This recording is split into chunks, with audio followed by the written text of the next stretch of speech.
I'm Nadine Taylor and I'm the Deputy Mayor in Marlborough. We're celebrating the fact that the community's come together and they've decided what they want for this space and Council's delivered it to them. Havelock said we've got some really good ideas. We know what we want to achieve in this space. And they wanted to achieve an upgrade for their recreational spaces.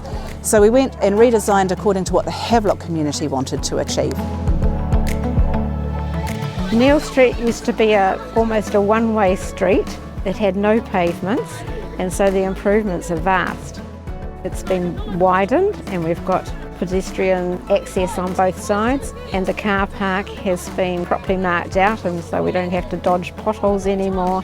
Yeah, vast improvement to what it was, much safer. Accessibility and safety was pretty key to this. This is where the project really started. And changing the mindset of the way we use this space was key to that. It was no longer to be used as overflow parking. It wasn't in a semi-industrial space. We wanted to return it to the community. This is definitely a multi-hub site. So we've got tennis and netball courts over here, beautiful bright blue, and these have just been resurfaced, so they're good to go. We've got a wonderful new little, what I call a mini pump track, which is there for the kids to use.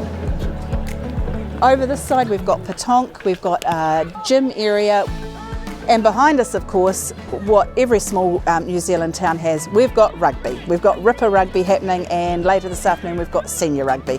So I mean, this field supports everything from your 4-year-olds to 40-year-olds. So it really is a community space for everybody.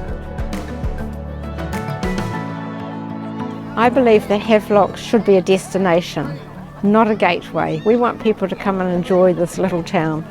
It's got a wonderful spirit and a lovely community, and yeah, come and see us. Come and visit.